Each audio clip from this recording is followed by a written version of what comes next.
Yo a Juan lo vengo conociendo ahora por primera vez, lo había visto el libro que escribió en persona, el maravilloso libro. No lo he leído porque no me lo han prestado todavía, no está en Chile.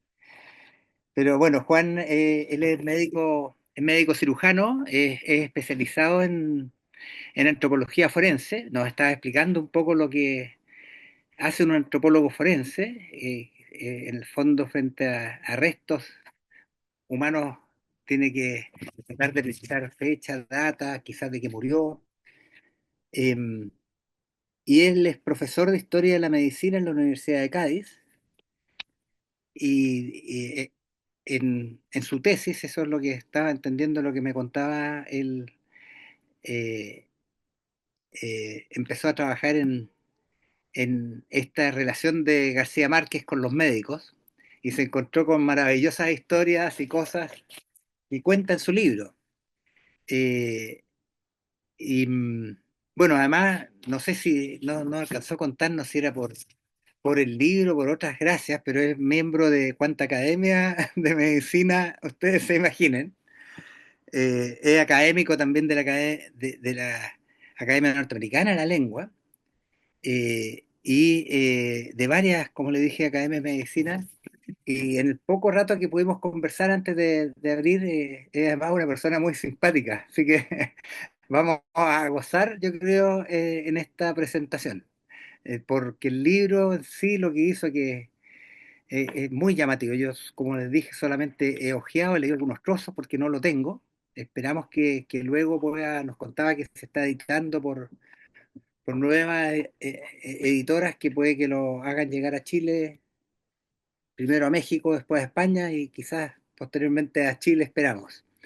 Y bueno, Pamela Jofre va a leer unas pequeñas palabras que salen en la contratapa del libro, y va a aprovechar a mostrar el libro, que bueno, está en la primera diapositiva de la presentación de Juan. Muchas gracias a todos por unirse a esta reunión. Bueno, buenas tardes, sean todos bienvenidos, todos y todas, a la primera sinapsis narrativa del Laboratorio de Medicina Narrativa en este 2025. Eh, para hacer una degustación de lo que contiene este libro de 700 páginas, es que hemos invitado a Juan, un doctor en medicina y experto, como dijo Rodrigo, en antropología forense. Acá, atrásito del libro, dice lo siguiente respecto de él.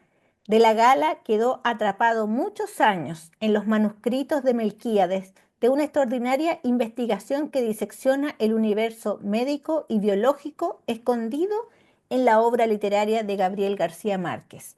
Ha sabido verterla en este libro con un estilo que equilibra elocuencia literaria y rigurosa claridad científica.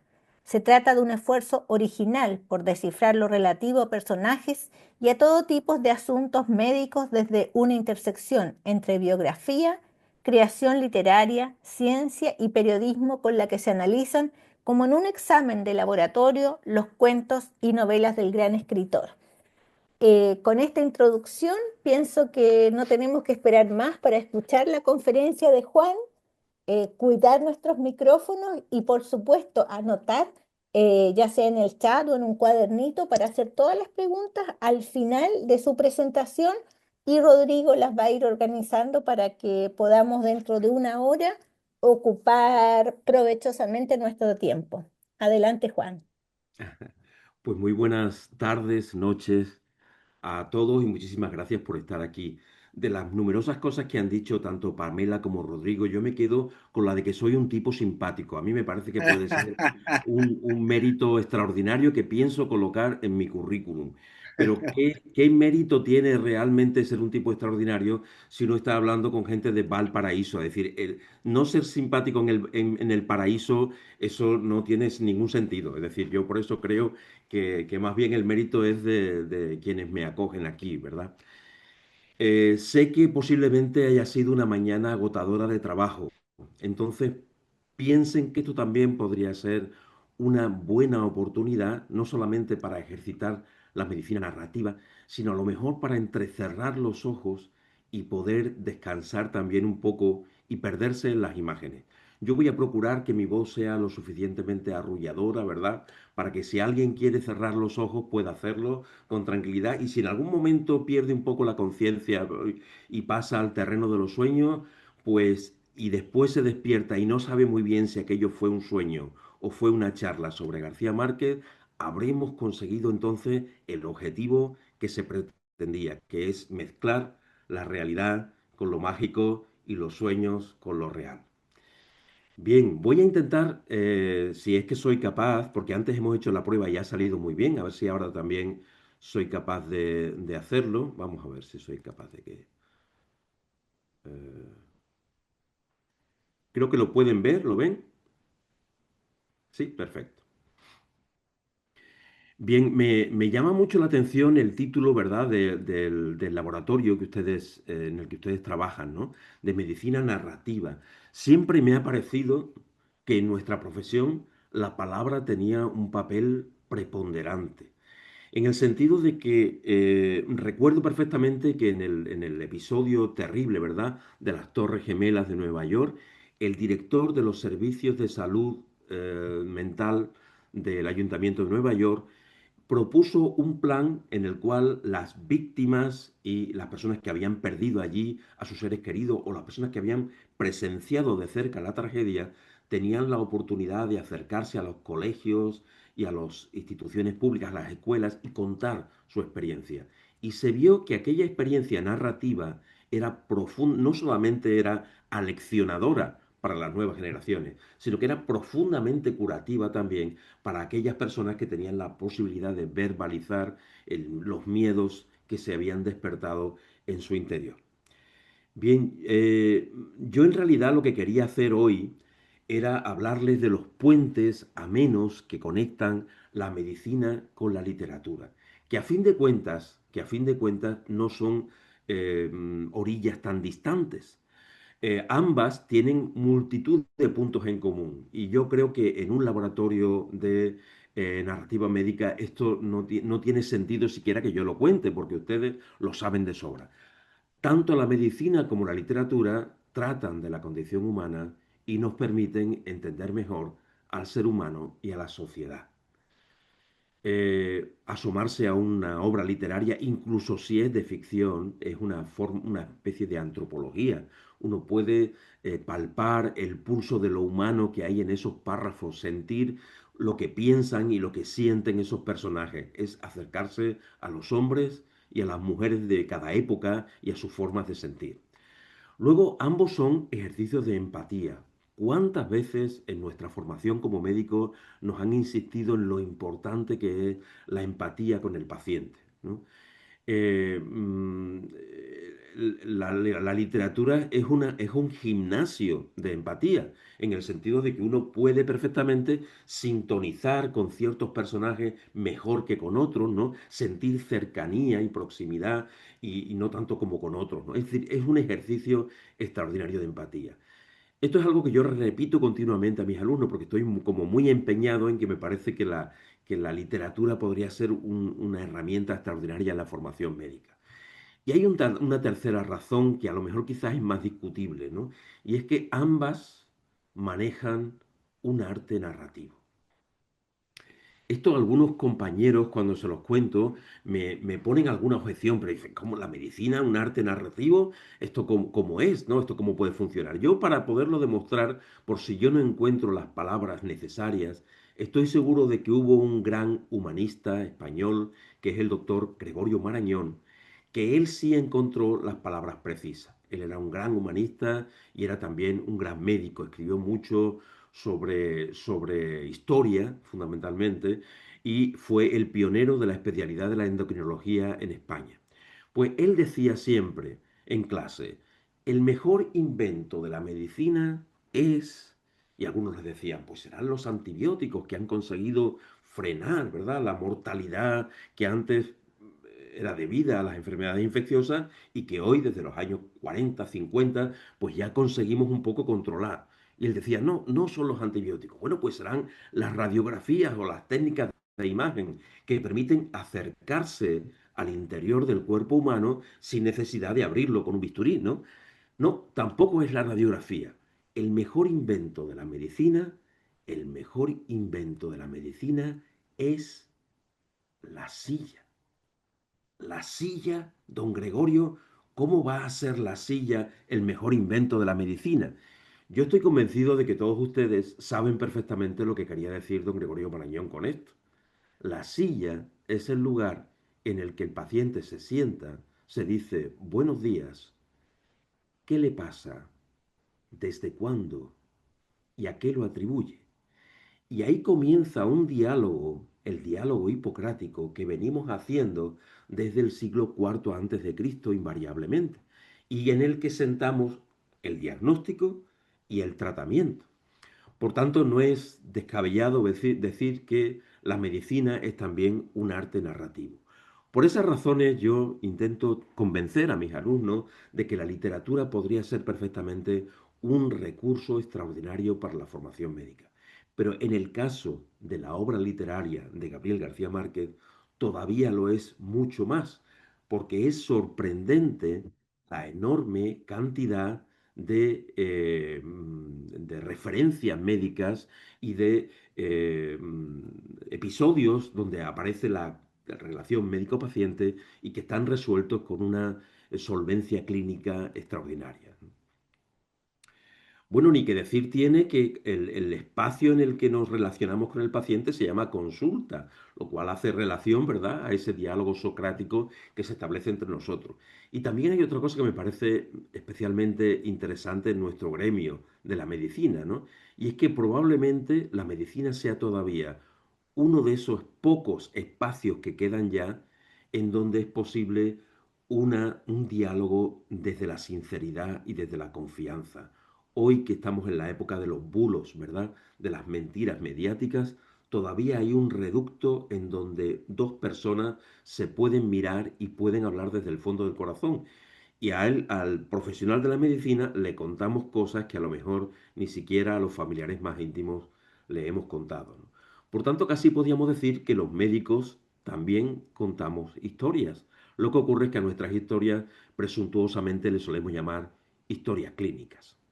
Bien, yo quería llamarle la atención sobre este personaje del que vamos a hablar hoy, que es Gabriel José de la Concordia García Márquez, al que conocemos como Gabo o como Gabito, ¿eh? Nació en Aracataca, próximo a la frontera con Venezuela, en Colombia, en 1927. Yo he subrayado la fecha porque me parece que es un detalle interesante. A ver si pueden recordar este pequeño dato.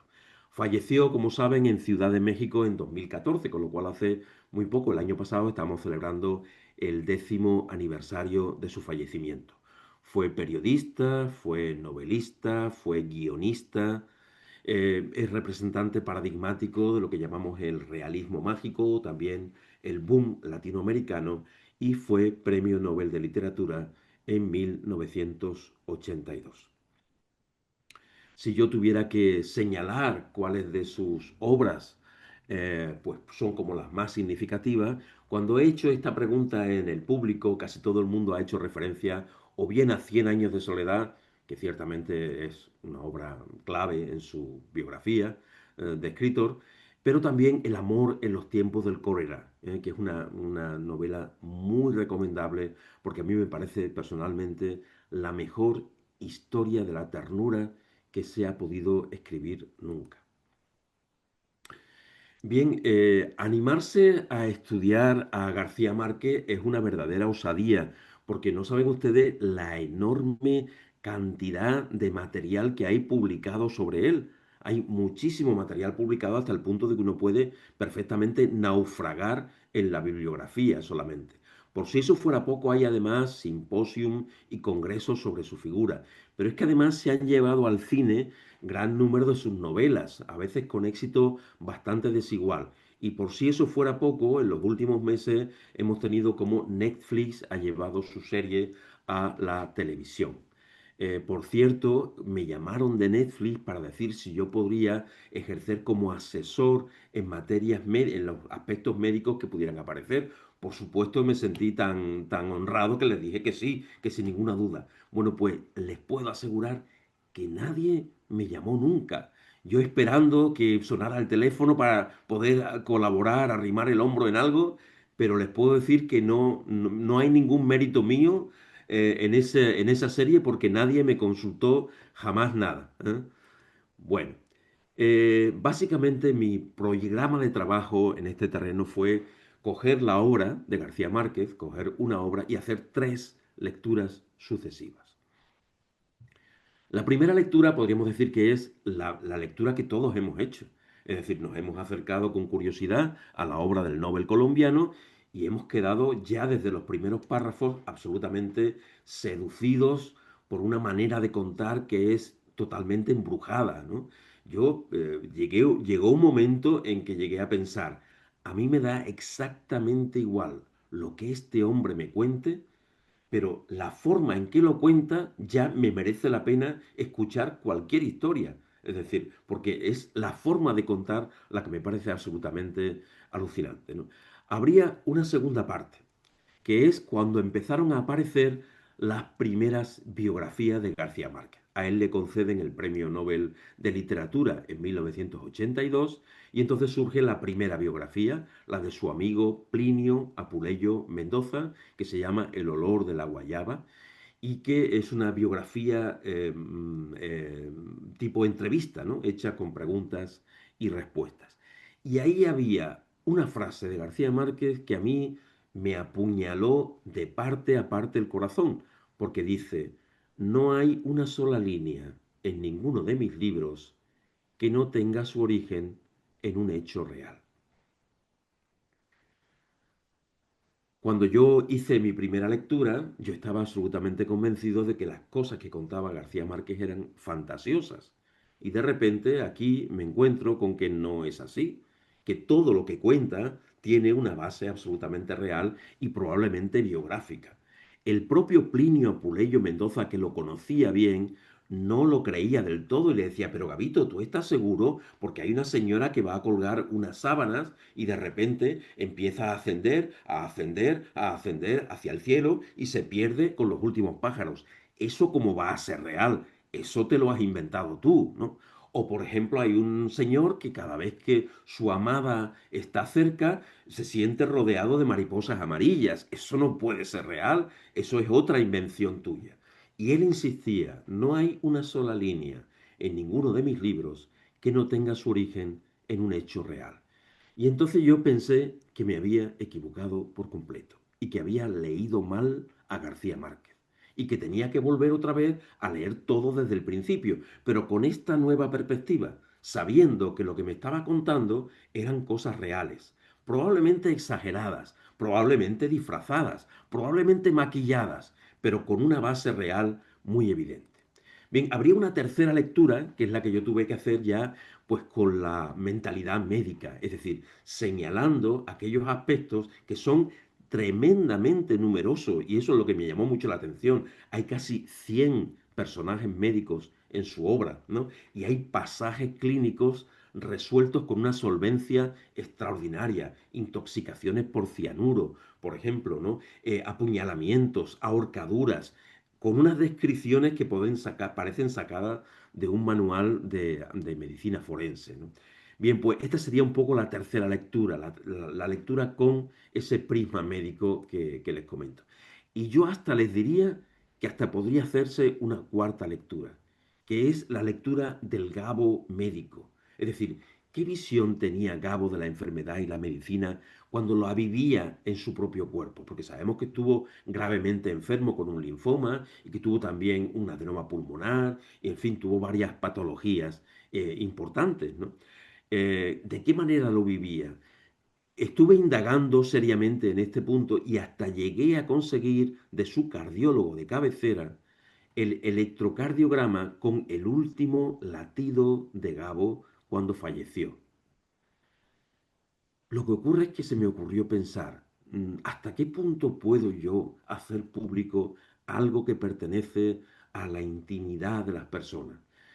yo había pedido autorización a su familia y su familia amablemente me franqueó esa puerta, ¿no? Había incluso, les puedo decir que cuando tuve el linfoma se hizo hasta un cariotipo, es decir, están los 46 cromosomas de Gabo, ¿no? Tengo la fotografía con los 46 cromosomas de Gabo, es decir, la fotografía genética de Gabo, podríamos decir. Pero, ¿tendría algún sentido esto? ¿O realmente debería ser una esfera que debería quizás quedar en la intimidad? Yo no me atreví a abordar estos aspectos y preferí, bueno, pues quedarme en esas tres lecturas iniciales, ¿no? Bien, entonces el libro, como Pamela les ha contado, está básicamente dividido en dos grandes secciones. Por una parte se analizan los médicos que aparecen en la obra de García Márquez y por otra parte aparece la medicina, de qué forma se enfoca y se interpreta la medicina en la obra Sin orillas de Gabriel García Márquez. Por una parte estarían los personajes médicos, y entonces si es verdad lo que él decía en su biografía, no hay ni una sola línea en ninguno de mis libros que no tenga su base en un hecho real, debemos pensar que cada uno de los personajes médicos que aparecen ahí, y hay algunos muy importantes, por ejemplo, estoy pensando en Juvenal Urbino, en El amor de los tiempos del cólera, que prácticamente es uno de los personajes protagónicos de esa novela. Detrás de esos personajes tendría que haber un médico real que Gabo conoció y trató y que utilizó como armazón para formar ese personaje. ¿Sería eso así? Por otra parte, tendríamos también los asesores médicos, es decir, él hizo 3 cursos de derecho y después dejó la carrera y se dedicó al periodismo y a la literatura. Con tanto, formación médica no tenía. ¿Cómo es posible que haya episodios médicos narrados con una solvencia tan extraordinaria y un rigor tan exquisito?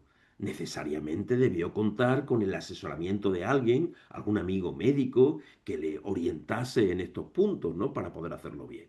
Y esa es otra de las cuestiones que yo tenía pendiente. Por otra parte, en la medicina, pues se analizan aspectos relacionados con la historia de la medicina, con la medicina forense, hay mucho relacionado con el diagnóstico médico, con las palabras que utilizamos en medicina, la farmacopea, hay todo un botiquín macondiano dentro de las obras de García Márquez y luego hay también una colección de aforismos médicos que parecen pues sacados de la obra de Hipócrates. A pesar de que en la portada del libro, en la cubierta del libro aparece mi nombre como autor, yo quería esta tarde hacerles aquí una confesión pública, aprovechando que no nos oye mucha gente. Y esa confesión pública es que yo no soy el autor de ese libro. Pero por favor, esto no lo digan fuera. Yo no soy el autor de ese libro porque tuve una enorme lista de colaboraciones, de gente que generosamente, sin nada a cambio, se prestó para aclararme cuestiones y para orientarme en multitud de aspectos. Por ejemplo, si yo pudiera traer aquí, en lugar de la mía, de esta voz monocorde que están escuchando en este momento, ¿no? Si yo pudiera traer aquí esas voces y que les hablasen ustedes de esas aportaciones valiosísimas que me hicieron, pues esto sería la conferencia perfecta. Gente como por ejemplo Tachia Quintana. Fíjense cómo el diario El Espectador de Bogotá la define. Dice que es la novia de Gabo en París. En efecto, Tachia era una chica de Bilbao que se fue a París porque quería ser actriz. Y le habían dicho que si uno quería ser artista, necesariamente tenía que ir a París. Y ella tomó la expresión al pie de la letra y se montó en el tren y se presentó en París, pensando que, bueno, pues que en poco tiempo llegaría a ser una gran actriz.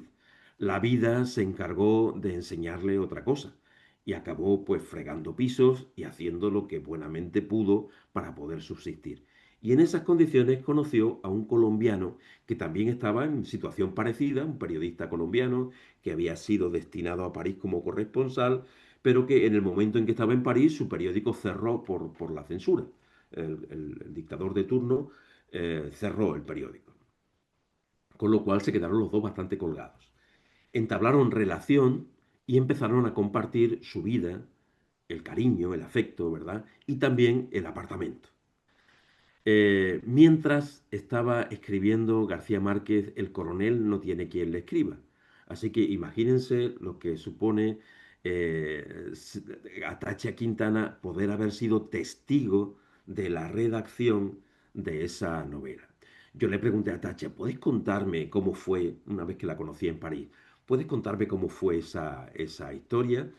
Y ella me dijo, bueno, no fue muy bien, ¿eh? No, no quedó muy bien yo en esa historia, porque fíjate, yo hacía todo lo posible para poder subsistir, estaba fregando piso todo el día, trabajaba en la radio durante algunos momentos, hacía algunas colaboraciones, leía poesías, y cuando llegaba a casa me encontraba que Gabriel estaba tecleando en la máquina de escribir. No había hecho nada, las camas estaban sin hacer, el piso no estaba limpio, no había hecho la cena. Y yo le decía, Gabriel, deja la puta novela y búscate algo. Es que no, no tenemos dinero, no llegamos a fin de mes, ¿no? Tienes que buscarte algo. Y él se empeñaba en seguir su novela. Y ella, muy resentida, me dice, creo que hice mal. Porque claro, si yo llego a saber entonces que iba a ser premio Nobel, no le hubiera dicho eso. Yo le hubiera dicho, Gabriel, no te preocupes, tú sigue con tu novela, que aunque yo tenga no, que perder la piel, ¿no? Trabajando todos los días, no te va a faltar nada para que tú puedas terminar. Pero yo no sabía si realmente aquel muchacho que yo conocí pues era un presuntuoso que creía que era escritor o realmente lo era, ¿no? Bueno, pues no se puede imaginar lo agradable que fue conocer el barrio latino de la mano de Tacha Quintana, ¿no? Y decir, allí conocí a Gabriel, por aquí solíamos pasear, en este banco me esperaba, ¿no? Y bueno, conocer un poco los detalles íntimos de aquella relación. Otra persona que me ayudó extraordinariamente fue el hijo menor de García Márquez, Gonzalo García Barcha. También me lo encontré en París, además ellos son amigos, Tacha y Gonzalo se conocen y se tratan mucho. Y a Gonzalo, cuando me lo encontré, lo primero que le pregunté, bueno, ya tenía yo más o menos la tesis bastante pergeñada, bastante avanzada, estuvimos comentando algunas cosas, y mi pregunta inmediata fue, Gonzalo, ¿qué asesor médico tenía tu padre? ¿Qué médico asesoraba a tu padre en estas cuestiones? Y él me miró y me dijo, mi padre no tenía un asesor médico. Y a mí se me hundió el mundo enteramente. Digo, ¿y ahora qué cuento yo en la tesis? Si mi hipótesis fundamental era esta, ¿no? Que Gabo tenía que tener detrás algún tipo de asesor. Y me repitió, mi padre no tenía un asesor médico. Mi padre tenía todo un equipo de asesores médicos, donde había pediatras, psiquiatras, médicos forenses, reumatólogos, médicos de cabecera. Les daba la lata de día y de noche y los llamaba a horas intempestivas para decirle, oye, ¿cómo podría yo matar a este personaje, pero que me dure 3 capítulos, que sea una agonía lenta? O al contrario, ¿cómo podría yo matar a este personaje, pero que sea una muerte rápida, de forma que casi podamos enterrarlo en una nota a pie de página, ¿no? Bien, os podéis imaginar cuál fue la segunda pregunta que yo le hice a Gonzalo. ¿Tú podrías darme el nombre de esas personas? Y él me dijo, claro que sí. Y empezaron a salir nombres de personas, de médicos conocidos de Gabo, hasta un total de 12. Empezaron saliendo como unos 8 así, y él de vez en cuando me llamaba, oye, que me he acordado de otro, y además me pasaba los teléfonos y me pasaba los contactos. Yo solo tenía que seguir en los hilos que él me proporcionaba. Entonces mi tarea era seguir como un perro perdiguero, ¿verdad? A esos médicos, ¿no? Y preguntarles dónde fue exactamente el punto en el que ellos colaboraron en cada momento. Y claro, salió un trabajo extraordinariamente hermoso. Pero creo que ahora sí entenderán que el mérito no es enteramente mío, ¿no? Uno de los personajes que más trabajo me costó rastrear fue este señor que ven aquí, que es el doctor Gazabón, que fue su dentista en Cartagena de Indias. Yo pensé que iba a ser relativamente fácil localizar a un dentista Gazabón en Cartagena, llamar a la consulta y decir, oiga, quería hablar con el doctor Gazabón. Y dice, ay, lo sentimos, me dijeron inmediatamente, porque el doctor Gazabón ya no trabaja en esta clínica.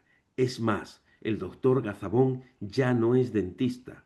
Colgó la bata, se hizo pastor evangélico y va por los caminos de los Estados Unidos predicando su fe.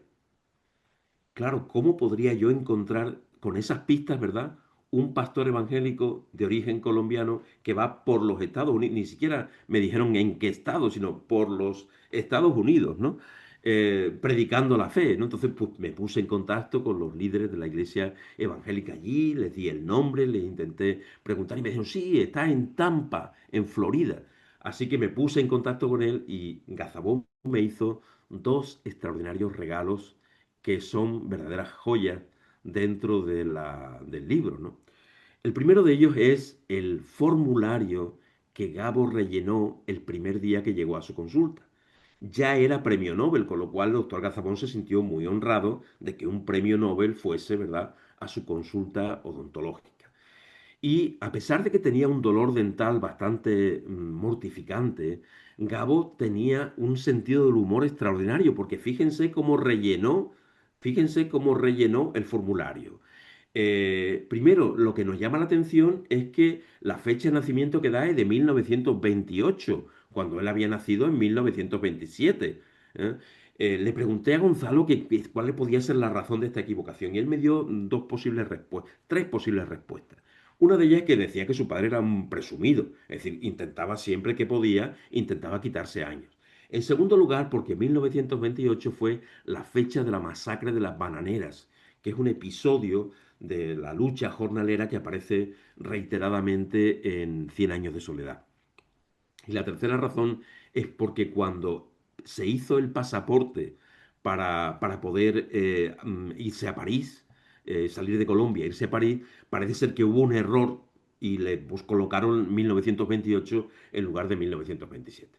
Bueno, lo que sí es curioso es que dice, ¿para qué compañía trabaja? Y dice, para una mala compañía. Número de teléfono de la oficina, cortado por falta de pago. Si es casado, ¿cuál es la ocupación de su esposa? Y dice, sí, pero ella no hace nada. ¿Para qué compañía trabaja su esposa? Y dice, ya quisiera yo saberlo. Bueno, nombre de la persona responsable por el pago del tratamiento, Gabo, el hijo del telegrafista. ¿Tiene usted alguna molestia o dolor? Y dice, molestia sí, el dolor ya vendrá después cuando usted me traiga la pieza dentaria, ¿no? ¿Nos podría decir quién le recomendó al doctor? Y dice, su fama universal. Hay en el reverso de este mismo formulario una pregunta un tanto más indiscreta que yo no sé si decirla aquí, porque la pregunta era, ¿toma usted algún tipo de droga? Y la respuesta de Gabo fue sí, la emulsión de Scott. La emulsión de Scott era el aceite de hígado de bacalao que tomábamos de pequeño cuando nos querían combatir un poco el raquitismo, ¿verdad? Y todo eso. Bueno, el segundo regalo que me hizo fue esta fotografía. Gabo fue a su consulta a extraerse un canino. Y cuando él se encontró con las tenazas, con el canino en las tenazas, y lo fue a tirar a la basura como hacen los dentistas, ¿verdad? Con las piezas que le sobran, dijo, ¿cómo voy a tirar yo a la basura el canino de un premio Nobel? No sabía qué hacer con aquello. Y se le ocurrió engastarlo en oro y lo conserva todavía, bueno, pues engastado en oro y como una especie de amuleto de buena suerte. Así que, aunque todos pensamos que las cenizas de Gabo están en Cartagena de India, sin embargo, pues están efectivamente allí, menos una pequeña parte, ¿verdad? Menos un canino que está en Tampa, Florida. Bien, el doctor chileno Danilo Bartolín también ha sido de una extraordinaria ayuda. Fue, como saben, el médico personal de Salvador Allende y lo acompañaba inseparablemente en aquellos sucesos de el Palacio de la Moneda, ¿verdad? En que, bueno, lo tienen ahí junto a Salvador Allende, que aparece ahí con un casco y una ametralladora, y su famoso pullover, ¿verdad? El que está al lado con el bigote es el doctor Danilo Bartolín. Bueno, pues el 11 de septiembre de 1973 estaban los dos en el Palacio Presidencial cuando Pinochet, en vista de que no podía entrar, no lograba entrar, porque se habían atrincherado dentro con un grupo de fieles, pues decidió bombardear el Palacio de la Moneda. Y entonces caían los cascotes del techo y ellos dos se metieron debajo de la mesa presidencial para protegerse. Y en ese momento el presidente Allende le dijo a Danilo, Danilo, tú has sido siempre mi amigo más fiel. Si me hieren, pégame un tiro, porque no quiero caer en manos de estos hijos de puta. Y él le dijo, presidente, usted es el último que tiene que morir aquí. Oírselo contar a Danilo, la verdad es que producía un verdadero escalofrío, porque sabías que había estado presente, ¿no?, en aquel momento. Bueno, posteriormente él se exilió a Venezuela, después se exilió a México y allí conoció a García Márquez y desde entonces hicieron una enorme amistad hasta el punto de que se hicieron, bueno, Danilo fue su médico de cabecera también, ¿no? Bien, lo que yo he hecho entonces ha sido intentar poner en pie qué personajes reales había detrás de cada uno de los personajes médicos.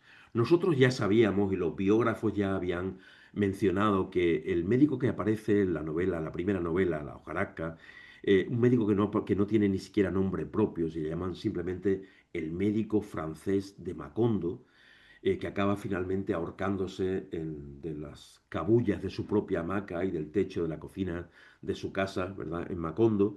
Pues este señor, todo el mundo tiene el convencimiento de que muy bien pudiera ser un médico venezolano que llegó huyendo de la dictadura de Juan Vicente Gómez, atravesó la frontera de Venezuela con Colombia, se estableció primero en Orihueca, luego en Guacamayal y finalmente acabó en Aracataca, justo enfrente de la casa donde nació Gavito, con lo cual era un personaje que veía desde su más tierna infancia. Un personaje al que le tenía cierto temor, porque a veces lo veía asomándose a la ventana de su cuarto, lo veía perdido mientras se mecía en la hamaca con la mirada perdida al techo, y es que tenía episodios depresivos muy prolongados, ¿no? Y en otra ocasión en donde se atrevió con sus amigos de la escuela, al salir de la escuela, a saltar la verja del doctor Barbosa y robarle unos mangos que estaban en su punto allí, ¿no? De un color dorado, rojizo, ¿no? Estaban diciendo, cómeme, cómeme, ¿no? Y entonces se saltaron los niños y él también con ellos para robar aquellos mangos. Y en ese momento el doctor Barbosa salió del retrete amarrándose los pantalones. Todos sus compañeros de clase lograron saltar los portillos, saltar las tapias, pero el pobre Gavito se quedó paralizado de miedo con todos los mangos en la mano y sin atreverse a moverse de allí, ¿no? Y entonces vio como aquel señor, muy enfadado, se le acercaba amarrándose los pantalones y le decía, ¿y usted qué?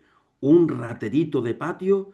Y entonces en ese momento se le cayeron todos los mangos y sí consiguió salir corriendo. Pero le quedó un terror ancestral a aquel médico, ¿verdad? Local, y de forma que cada vez que lo veía aparecer se agarraba a los pantalones de su abuelo. Tenía Gabito pues 4, 5 o a lo sumo 6 años. Bien, hoy hemos podido conseguir algunos de hemos podido poner en pie la biografía de este señor que era bastante desconocida, ¿verdad? Confirmar que en efecto tenía la titulación de medicina, que en la novela se pone eso un poco en duda, ¿no? Y pudimos incluso hasta reconstruir su árbol genealógico en este árbol en donde yo marco con amarillo algunos de los nombres, pues han sido las personas que me han proporcionado información directa o bien alguna fotografía que nos han permitido poner en pie a este curioso personaje. Esta sería la casa del doctor Barbosa, que funcionaba también como botica o como farmacia, y que este es el aspecto que tiene actualmente y hoy está convertida en una casa donde se venden celulares y se hacen fotocopias, ¿no? Yo siempre he querido convencer al ayuntamiento de que lo convierta en un museo. No porque yo sea especialmente fetichista, ni piense que por ser un espacio que haya estado relacionado con García Márquez, ya por eso merecería la pena conservarlo, ¿no? Sino por una razón todavía mucho más fuerte. Yo estoy convencido de que la farmacia Barbosa es el kilómetro cero de todos los caminos de Macondo, porque cuando Gavito volvió, después de marcharse del pueblo y de hacer sus estudios, volvió ya de como joven periodista acompañando a su madre para vender ya la vieja casa de los abuelos, ya habían muerto los abuelos, querían vender la casa, pues acudieron a sus antiguos vecinos, al doctor Barbosa, y el doctor Barbosa le contó lo que había pasado en la población mientras ellos habían estado fuera. Y lo hizo con un poder de evocación, como dice ahí, ¿no? El doctor Barbosa tenía un poder de evocación tan intenso que cada cosa que contaba parecía hacerse visible en el cuarto enrarecido por el calor.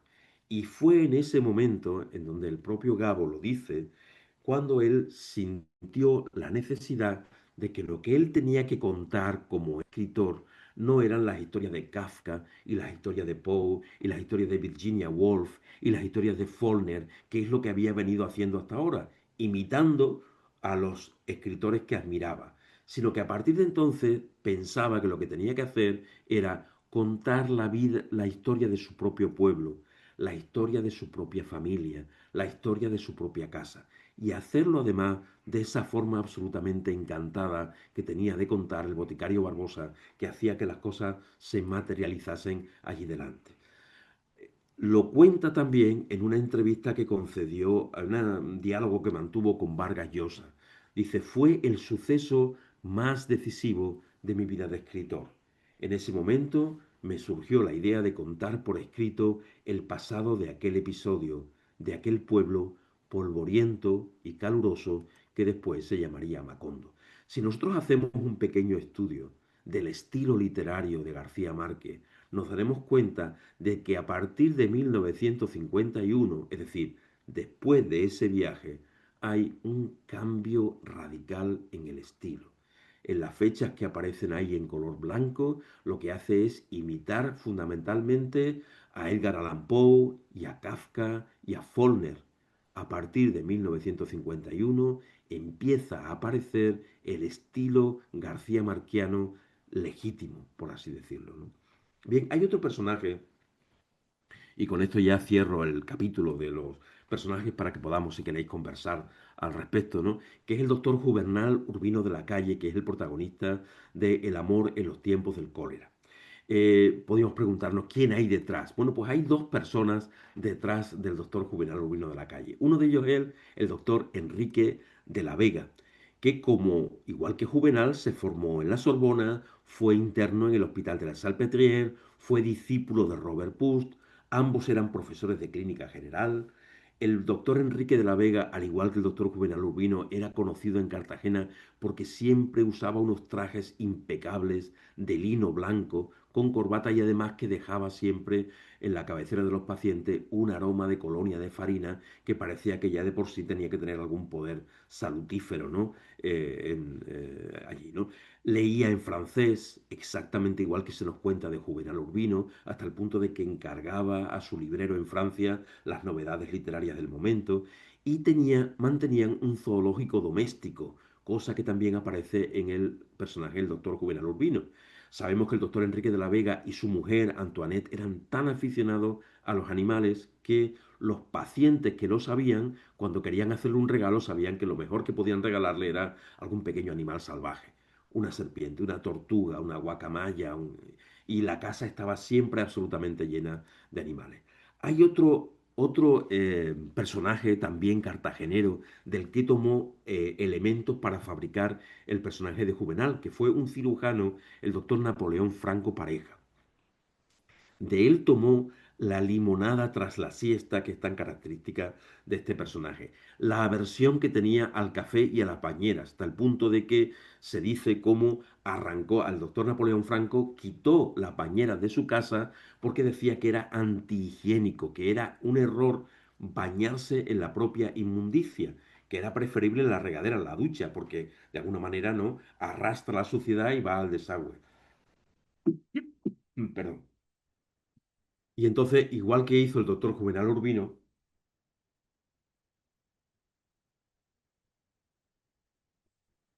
consiguió eliminar las bañeras de su casa. Luego tenía un elemento siempre consigo que era su bastón. Le pregunté a la familia del doctor Napoleón Franco si conservaban algunos de estos bastones. Y efectivamente, no solo lo conservaban, conservaban dos, sino que además uno de ellos tenía un dispositivo secreto donde se guardaban medicinas de urgencia, cosa que describe también el doctor Juvenal Urbino, en donde se habla de que guardaba remedios secretos, ¿no? Perdón, en el puño del bastón. Cuando,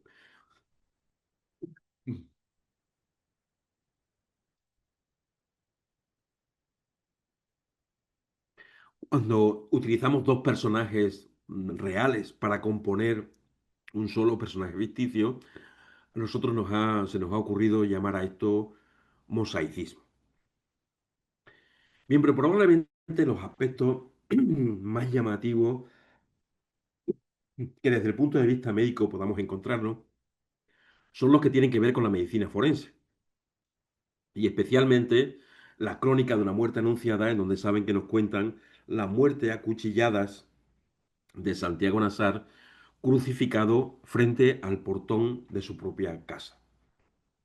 Es un episodio real que ocurrió en Sucre, Sucre, en la localidad de Sucre, Sucre, y la descripción es tan minuciosa que hasta podemos decir que casi por primera vez en la historia de la literatura hay un informe de autopsia, un informe canónico de autopsia, con no solo la jerga propia de la autopsia, sino también con la estructura canónica de un informe de autopsia, en donde uno puede perfectamente, como yo he hecho aquí, levantar el análisis externo del cadáver a partir de la narración, señalando incluso cuál es la localización de cada una de las 23 puñaladas que recibió, incluso diferenciando las que pudieron ser mortales, que están ahí indicadas en negro, y las que no fueron necesariamente mortales, que están indicadas en rojo, ¿no?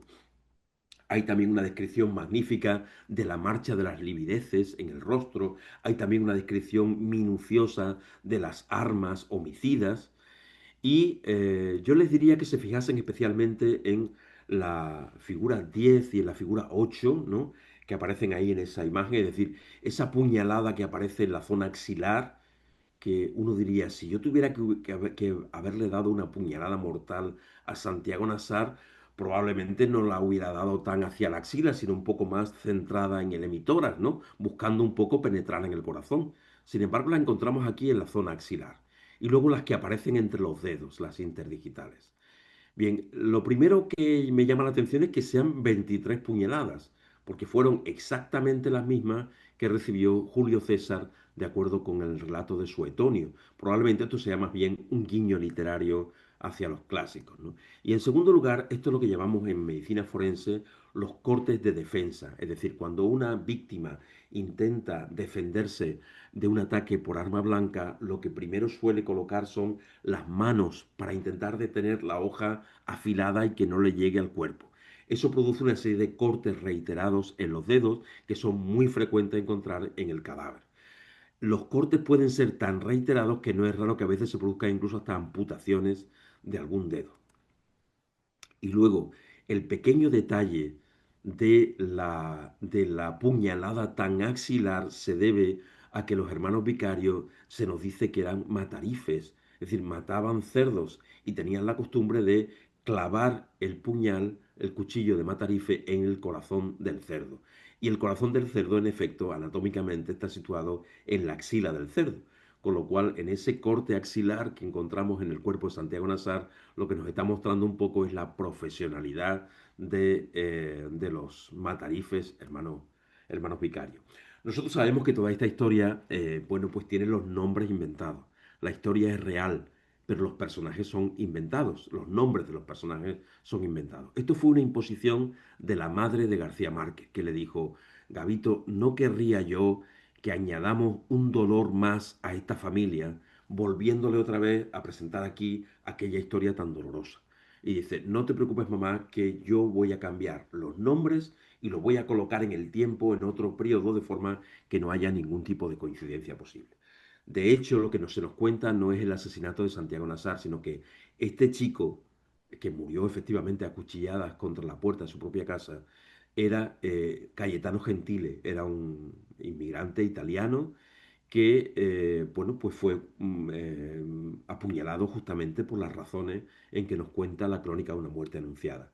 Esta es su verdadera fotografía, con lo cual impresiona un poco verla, porque es la primera vez que nos encontramos con quién hay detrás de Santiago Nazar. Curiosamente era estudiante de medicina, estudiante de tercero de medicina en la Universidad Javeriana de Bogotá.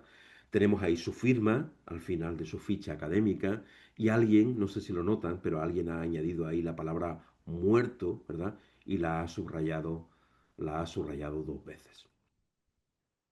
Bien, esta es la casa donde se produjeron los hechos. Estuve en Sucre, Sucre y me llevé yo también una pequeña puñalada. Y esa pequeña puñalada fue encontrarme que la casa está convertida en el Bazar Juanchito. Y entonces se me ocurrió pensar, ¿cómo es posible que un lugar tan emblemático en la historia de la literatura, ¿no? De García Márquez, pero es que además un lugar tan emblemático en la forma en que García Márquez ha narrado un hecho violento como este, en donde no sabemos muy bien quién es la víctima, ¿no?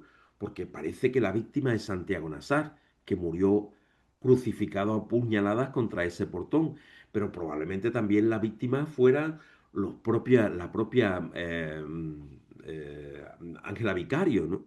Que era una mujer que fue, parece ser, desligada por Santiago Nazar y, bueno, pues el hecho de que su dignidad como mujer dependa un poco de que su Virgo esté intacto o no lo esté, ¿no? Me parece una visión absolutamente medieval, ¿no? De lo que puede ser, es decir, otra víctima, ¿no? Del machismo de una época, ¿no? O también los propios hermanos vicarios, ¿no? Que impulsados, empujados por su madre, la madre les dijo, hijos míos, ya sabéis lo que tenéis que hacer. Y por una cuestión de honor, lo colocaron en el brete de tener que afrontar un homicidio, ¿no? En fin, muchas veces es difícil saber decir quién fue realmente la víctima. Lo que sí es verdad que a mí me parece que ese edificio no puede ser el Bazar Juanchito. Tiene que ser un lugar que sea un referente para la paz, que sea una escuela de paz en un país que tanto la necesita como es Colombia, ¿no? Y en esas estamos intentando negociar con las distintas autoridades culturales, tanto del departamento como de la nación, para conseguir que se adquiera, que adquirir el espacio este, ¿no? Y convertirlo pues, en un museo que recuerde un poco pues, la necesidad que tenemos todos de paz, ¿no? Por terminar ya con una cosa muy sencilla, yo creo que probablemente el episodio donde aparece mucho mejor reflejada la medicina y el rigor médico con que Gabo trabaja los temas eh, relacionados con nuestra profesión es el comienzo de El amor en los tiempos del cólera. Y aquí lo tenemos. Dice, era inevitable. El olor de las almendras amargas les recordaba siempre el destino de los amores contrariados. El doctor Juvenal Urbino lo percibió desde que entró en la casa todavía en penumbras. Jeremía de Sentamur se había puesto a salvo de los tormentos de la memoria con un saumerio de cianuro de oro. Es decir, nos encontramos con alguien que se ha suicidado inhalando cianuro, ¿no? Y continúa la narración. El cadáver estaba desnudo por completo, tieso y torcido, con los ojos abiertos y el cuerpo azul, y como 50 años más viejo que la noche anterior. Tenía las pupilas diáfanas, la barba y los cabellos amarillentos, y llega a decir después, fíjese bien, porque tienen arena en el corazón. Es un detalle que el médico Juvenal Rubino le advierte al estudiante de medicina que lo acompaña en esa visita, ¿no? Bueno, pues esto es el primer párrafo del primer capítulo de El amor en los tiempos del cólera. Uno abre la novela y lo primero que se encuentra es esto, ¿no? A mí se me ha ocurrido compararlo con un manual de toxicología moderno y ver cómo se describe la intoxicación por cianuro. Fíjense lo que dice. En las intoxicaciones mortales, la rigidez se desarrolla pronto. El cadáver estaba tieso y torcido. Y puede apreciarse al abrir el cadáver un cierto olor a almendras amargas. Es evidente que se hace referencia a esto y que inunda. Todo el primer capítulo de la novela está inundado de olor a almendras amargas. La córnea se mantiene transparente más tiempo de lo habitual. Y dice García Márquez, tenía las pupilas diáfanas. Es decir, es sorprendente hasta qué mínimo detalle García Márquez se está plegando a la descripción clínica de un cadáver intoxicado por cianuro, ¿no? Pero si les llama la atención que haya un informe de autopsia dentro de una novela Y si le llama la atención que hay una descripción toxicológica tan perfecta dentro de una novela, probablemente todavía le llame más la atención encontrar un protocolo de laboratorio dentro de una novela. Un protocolo de laboratorio, sí, una técnica de análisis de laboratorio. Dice, lo he sacado del coronel, no tiene quien le escriba. Dice, don Sabas estaba con el médico en el dormitorio. Puedo esperar, dijo el coronel, pero la mujer insistió. Lo condujo al dormitorio donde estaba su marido, sentado en la cama tronal, en calzoncillos, fijos en el médico, los ojos sin color. El coronel esperó hasta cuando el médico calentó el tubo de vidrio con la orina. Nos está describiendo a un médico que calienta un tubo de ensayo que contiene la orina del paciente. Olfateó el vapor e hizo a don Sabas un signo aprobatorio. Habrá que fusilarlo, dijo el médico dirigiéndose al coronel. La diabetes es demasiado lenta para acabar con los ricos. Bueno, lo que nos está describiendo aquí claramente es un estudio de los cuerpos cetónicos en orina. Lo que queremos saber es si el diabético que está en tratamiento con insulina está tomando la dosis correcta de insulina y entonces miramos si hay cuerpos cetónicos en orina. La técnica consistía en añadir una gota de sosa cáustica, añadir después una gota de yodo de Lugol y una vez que hayamos añadido estos dos ingredientes, lo que tenemos que hacer después es calentar con un mechero de alcohol. Lo malo es que yo no he traído aquí ningún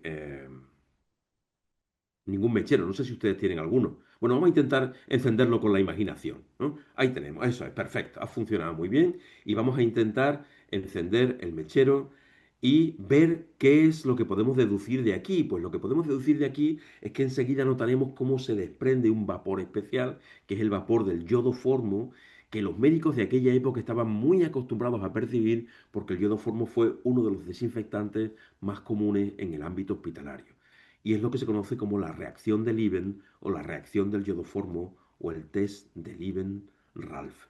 O sea que también hay una técnica, un protocolo de laboratorio dentro de las obras de García Márquez.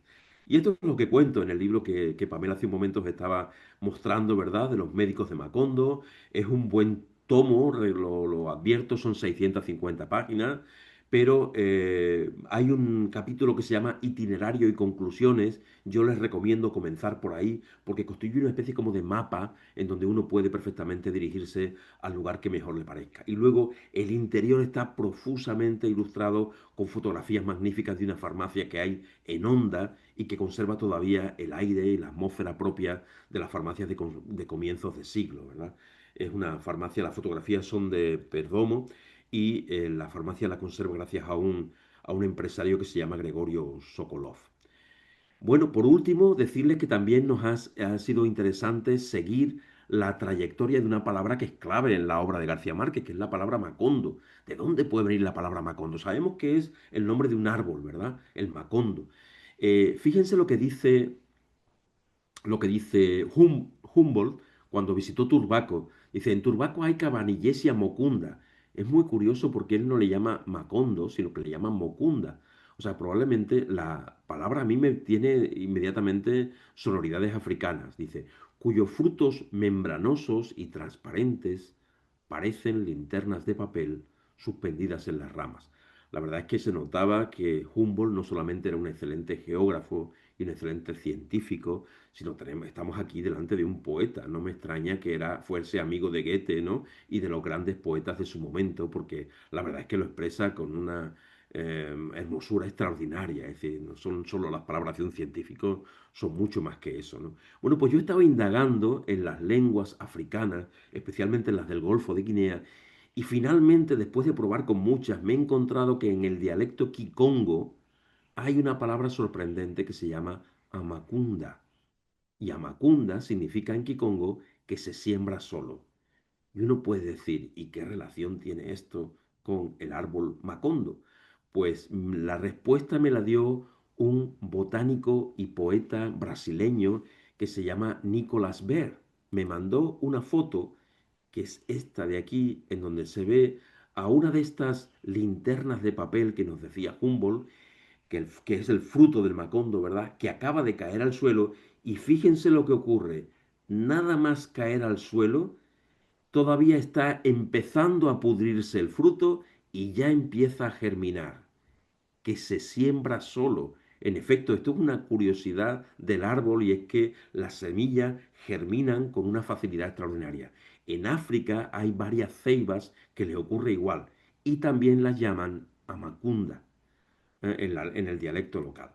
Por tanto, habría que pensar que la palabra Macondo debió viajar en el vientre aceitoso de los barcos negreros desde el Golfo de Guinea hasta las costas del Caribe colombiano, ¿no? Y una vez allí, pues se convertiría en el árbol que todos conocemos y también se convertiría en un universo sin orillas que es la obra de Gabriel García Márquez, que se siembra solo. Ojalá estas palabras hayan servido también esta noche o esta tarde para sembrar aquí en todos ustedes alguna inquietud por la obra del Nobel colombiano. Muchas gracias.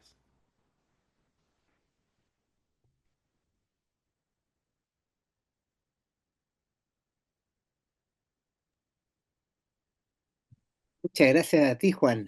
Estupenda más ganas de leer el libro. Bueno, ahora la idea es que los que quieran comentar o preguntar puedan hacerlo libremente. Les pido que levanten la manito que aparece en reaccionar abajo. Todos tienen un corazoncito, apretan eso y ahí pueden levantar la mano. Y vamos viendo las posibles preguntas o comentarios que quieran hacer. Yo tengo voy a partir yo con una que es muy práctica, que es, ¿cómo te la arreglaste para tener una edición tan bonita? No, no se escucha. No, todavía no. Ahora Ahí. sí, ¿no? Ahora sí. Bien. El mérito no es mío, sino de José Antonio Carbonell. José Antonio Carbonell lleva una editorial que se llama Mare Magnum. Y él ha sido el que contrató incluso a un fotógrafo para que fuese a Onda a captar esas imágenes tan extraordinarias. Es verdad que hay muchas de las ilustraciones, especialmente las que son más documentales, esas sí son fruto de mi búsqueda en diversos archivos, ¿no? Pero las que ilustran, las que son de gran formato e ilustran la mayor parte del libro, son obra de este equipo de José Antonio Carbonell y de su esposa Cristina López, que han hecho un trabajo magnífico. Yo, ojalá el texto pueda estar a la altura de una presentación y una encuadernación tan brillantes, ¿eh? Me he sentido muy honrado. Yo vi en las fotografías que mostrabas cuando estabas haciendo tu tesis con el hijo de García Márquez, Sí, ahí ya tenía incorporadas muchas fotografías, ¿eh? sí, ese sería uno de los primeros borradores que se hicieron de la tesis, que, bueno, pues yo le regalé uno a Tachia y le regalé otro a Gonzalo porque tuvieran una idea de por dónde iba el programa, el proyecto de investigación, ¿no? Pero ciertamente de aquel primer manuscrito al que ahora mismo está en las librerías hay una diferencia abismal. Es decir, se han incorporado nuevas cosas y se han... Sí, es cierto, sí. Voy a leerte algunas cosas que pusieron. Maravillosa conferencia. Hay una pregunta que yo creo que no tiene todavía una respuesta muy fácil, que es ¿cómo podemos acceder al libro? Bueno, lamentablemente creo que es una de las graves hándicaps que tiene el libro, ¿eh? Yo estoy encantado con que la Fundación García Márquez haya sido la que me haya pedido, porque yo lo que hice fue cuando terminó la tesis, enviarle un ejemplar también a la Fundación García Márquez, con la esperanza de que quisieran tenerlo en su biblioteca, ¿no? Y entonces me dijeron, esto está muy bien. eh, Podríamos hacer una edición. Y digo, bueno, pues podríamos hacer una edición, pero yo entonces tendría que quitar algunas cosas para hacer esto más asequible al público en general. Y me dijeron, ni se te ocurra, ni se te ocurra quitar nada. Queremos publicarlo tal como está. Digo, bueno, pues vale, adelante. Así que han sido ellos los responsables de que el aspecto sea tan absolutamente amedrentador, ¿no? Como es un verdadero ladrillo de casi un kilo, creo que es un kilo y pico de peso. Pero bueno, La ventaja es que yo creo que las ilustraciones lo hacen muy llevadero. Y sobre todo que no es un libro que haya que leerse de pe a pa, sino que es un libro más bien para abrir libremente por donde uno quiera, perderse en las ilustraciones, leerlo a salto de mata. Hay hasta incluso capítulos que son enciclopédicos, es decir, hay diccionarios de términos médicos, hay diccionarios de remedios, es decir, los remedios están clasificados por orden alfabético o por patologías, de forma que cualquiera de nosotros que quisiera, al menos con la imaginación, ejercer durante un tiempo en Macondo, pues basta con que se lleve el manual y puede recetar los medicamentos propios, ¿verdad?, de la localidad sin levantar sospechas de ser un intruso. Queda todavía la parte que yo ya nos dijiste la respuesta a nosotros, pero Ah, preguntan cómo así pueden sí. acceder al libro. Verás, la idea es, a mí me han prometido que va a haber una edición española antes de que termine el año y una edición mexicana. Es lo que me han prometido. Pero francamente no lo sé. Esa parte un poco que es logística está en manos de la fundación, que es la que ha, bueno, pues la que tiene los derechos, ¿verdad? Y la que quiere hacer la difusión del libro. Hasta el momento lo están haciendo muy bien, quiero decir. Y cuando hemos estado en Colombia, bueno, pues la difusión ha sido muy mediática, es decir, los principales medios de comunicación, los periodistas más punteros, ¿verdad? Y han hecho comentarios tremendamente elogiosos. Yo me siento tremendamente halagado, la verdad. Muchas gracias. Mira, hay otro mensaje de María Belén que dice: el mensaje que quiero enviar es de agradecimiento, el modo de contarlo, la calidad del contenido. Todo ha sido un placer enorme. Muchísimas gracias. No, no Muy está, bien. no está presente Belén en cámara, pero María Belén, ¿Saben lo que pasa? Que cuando uno se siente a gusto con un auditorio, probablemente funciona la magia en ambos sentidos. Así que todos somos un poco responsables de que hayan tenido la sensación de pasar un buen rato. Hay una ahí, manito levantada. ahí voy a leer rápidamente. Hay dos felicitaciones y agradecimientos más de Verónica Plaza. Pregunta si hay un libro electrónico. Y Rosana del Bene, que también agradece y pregunta si sabe si investigó a los médicos homeópatas en el amor en los tiempos del cólera.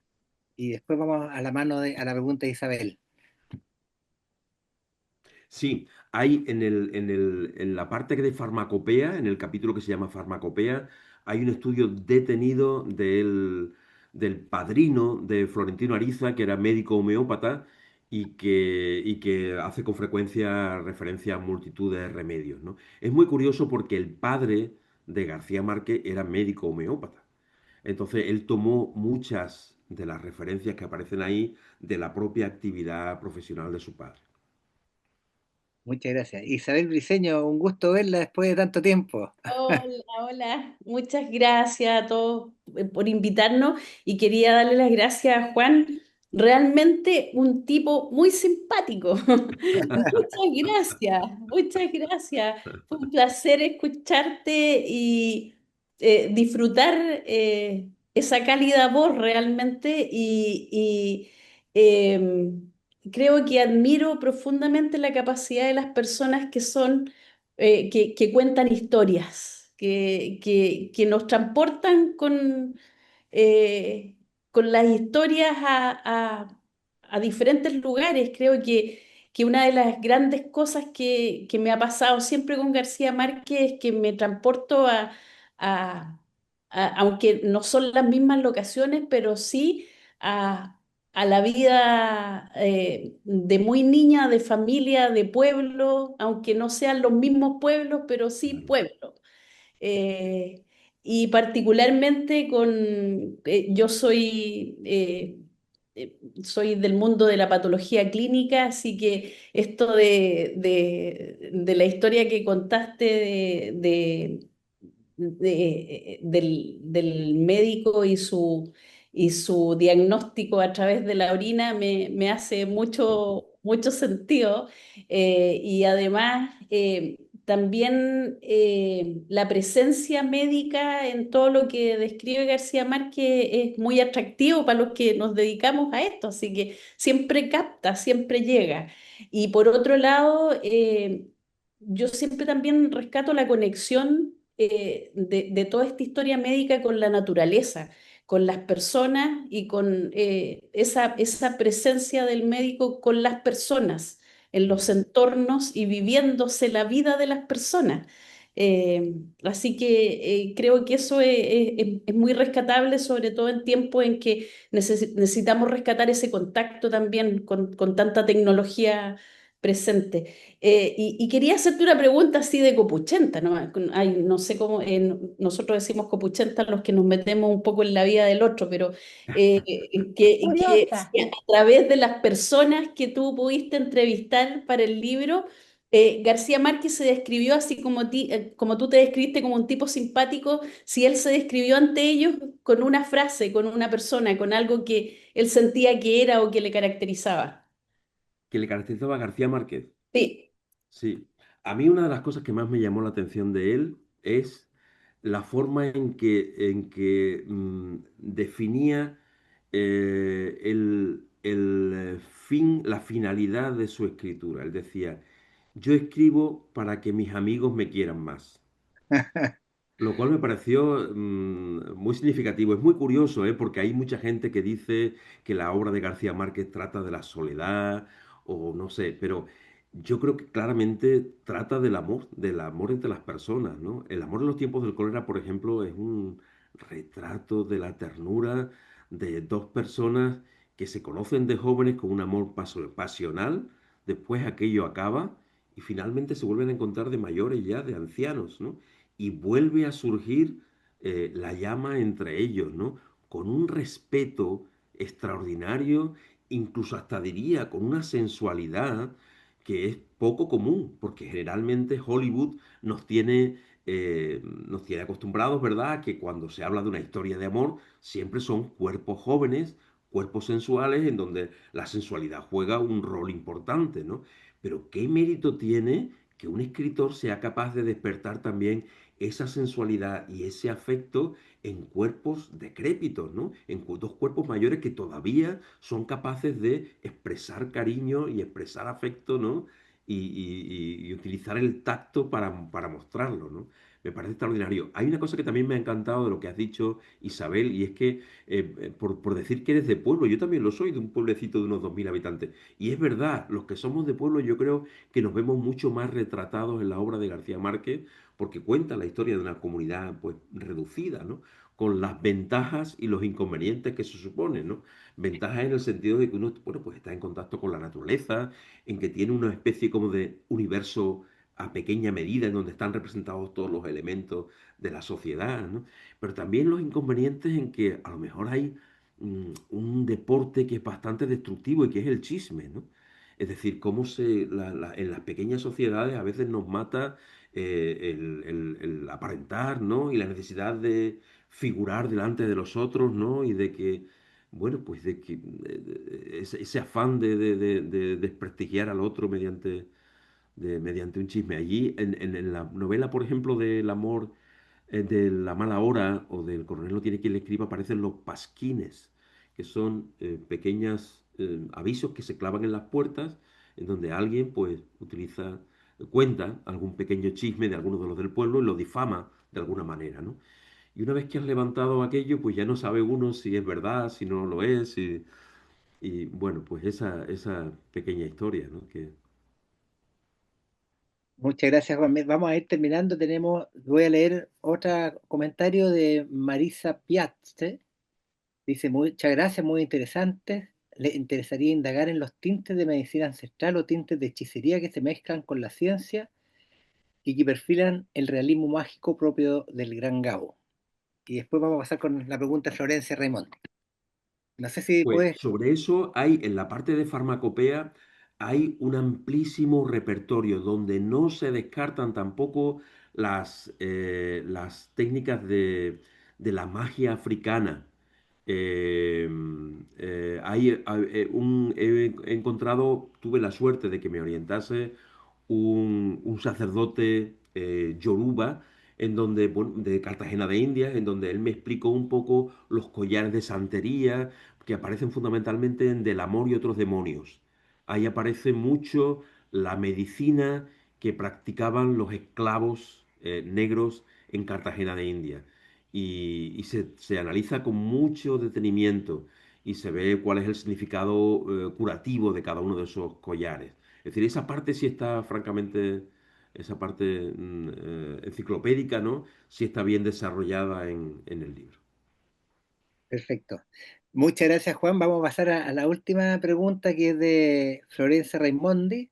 Sí, antes de eso sí voy a comentar que tú, ya esto es con harta anticipación, el próximo año son las jornadas, la octava jornada de medicina narrativa, en que Juan va a ser el principal invitado en realidad. Bueno, Nos, muchas nos gracias. dio la invitación hace algún tiempo y queríamos que por eso mismo lo queríamos que lo paladearan un poquito en esta Magnífico. sesión. Muy bien. Será Así un que placer. eh, pasamos a la pregunta de Florencia Raimondi, que sería la última por la hora. Son Gracias. las 12 allá, ¿no? Sí, son las 12:22, sí, efectivamente, sí.